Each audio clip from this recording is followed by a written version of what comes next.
Most people waste winter, and I don't mean that in a harsh way. I mean it in the way where January rolls around, they feel behind, exhausted, and somehow less ready for the year than they were in December. Sound familiar? Here's the thing nobody tells you. Winter isn't the enemy of your goals. It's actually the secret weapon, if you know how to use it. Because while everyone else is white-knuckling through the cold just trying to survive until spring, you could be building the habits that make the rest of 2026 feel almost unfair. And today, I'm going to show you exactly how. 5 habits, cold season, and a version of yourself by March that you genuinely won't recognize. But fair warning, number 3 is going to feel completely wrong at first. Stick with me on that one. Setting the scene. Why winter actually matters. Think about what winter does to us naturally. The days get shorter. We slow down. We go inward. Most of us fight that. We guilt ourselves for not being as productive, not hitting the gym as hard, not being as on as we were in summer. But what if that slowing down is actually the point? Historically, and I know this sounds a little out there, humans used winter as a reset, not a vacation, a reset. Before electric lights, before 24/7 everything, winter forced people to rest, reflect, and plan. It wasn't laziness, it was strategic. So the habits we're talking about today, they're not about grinding harder in the cold. They're about using this season the way it was meant to be used, to build something that lasts. All right, let's get into it. Habit number 1, the morning dark protocol. This one sounds brutal, and honestly, the first 3 days, it kind of is. Here's what it is.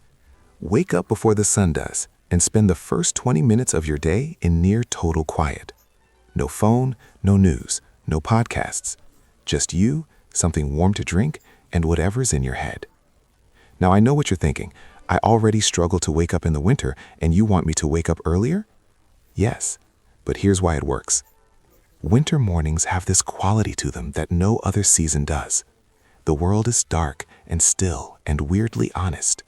There's no performance required, nobody's watching. And in that stillness, your brain does something remarkable. It starts to think clearly, like actually clearly. Not the reactive, scroll and respond kind of thinking. Real, slow, intentional thinking. People who do this, and I've talked to enough of them to say this with confidence, they describe it as the one part of their day that actually belongs to them. You don't need to journal. You don't need to meditate in any formal way. Just sit. Let your mind wander. Notice what keeps coming up. Because here's what starts to happen after a few weeks of this. You figure out what you actually want, not what your feed is telling you to want, not what your boss needs, what you want from this year, from your life. And that clarity, that's where everything else on this list comes from. But the morning alone won't cut it, because what you do in your body during these months matters just as much. And habit 2 is going to surprise you. Habit number 2, the opposite workout. Every January, gyms fill up with people doing the most intense workouts of their lives.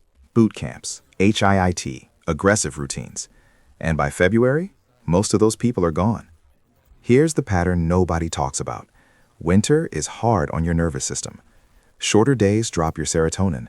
Cold weather keeps your body in a low-grade stress response. And then we pile on brutal exercise that spikes cortisol even more, and wonder why we feel burned out by mid-February.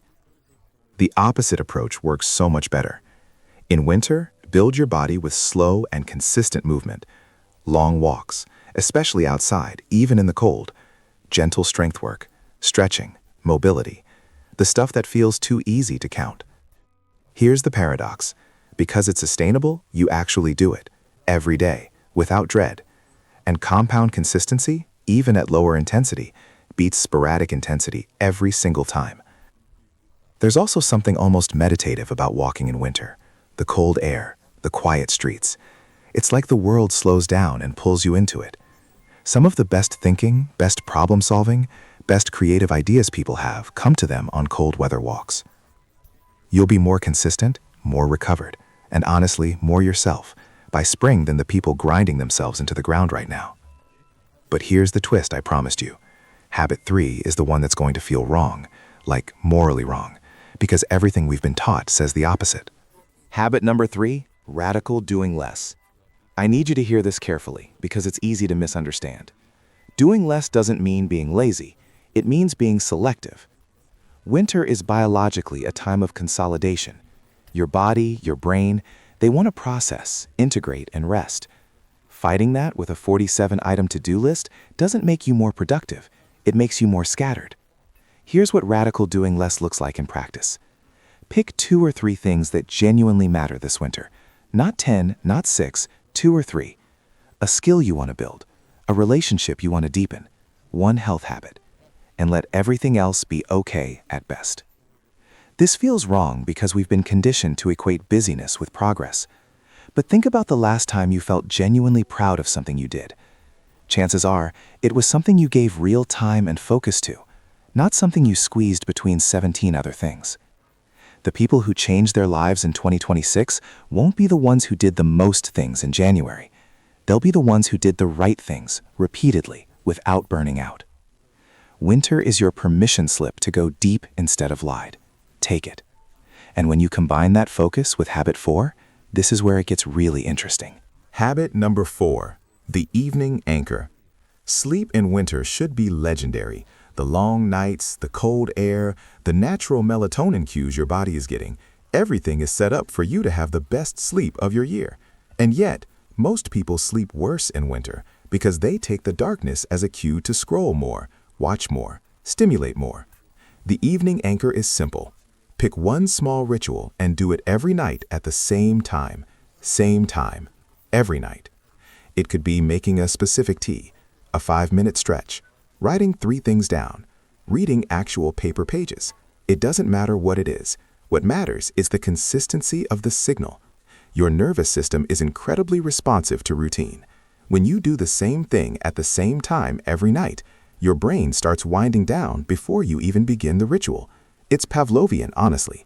And within a couple of weeks, you're sleeping deeper, waking up feeling more rested, and showing up to that quiet morning we talked about with actual energy. Sleep is the foundation everything else is built on, and winter gives you every natural advantage. You just have to stop fighting it.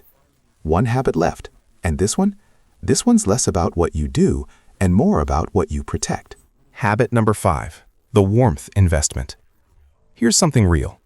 Isolation in winter is a silent killer of momentum. Not dramatic, explosive burnout, the slow, creeping kind, where you wake up one day in March feeling vaguely empty and can't quite remember the last time you felt genuinely connected to someone. Winter naturally contracts our social world. We stay in, we cancel plans because it's cold, we tell ourselves we'll see people when the weather is better.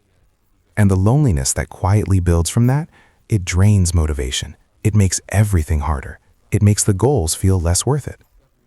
The warmth investment is intentional, proactive connection. Once a week, at minimum, do something that involves actual humans. In person if possible, voice call if not. Not just texting, not just reacting to stories. Actual conversation. It doesn't have to be big. A walk with a friend, cooking something for someone, a phone call that goes longer than you planned. Because here's what happens when you invest in warmth, both the literal kind, the cozy, slow, nourishing kind we've been talking about all video, and the human kind. You stop white-knuckling through winter. You start actually living in it. And when spring comes, you're not starting over from scratch like most people. You're building on something real. The payoff, bringing it all together. So let's pull this back. 5 habits. Here's the thread that connects all of them. They all ask you to stop fighting winter and start working with it. The quiet, the cold, the darkness, the slower pace. Every single one of these habits uses the season as a feature, not a bug.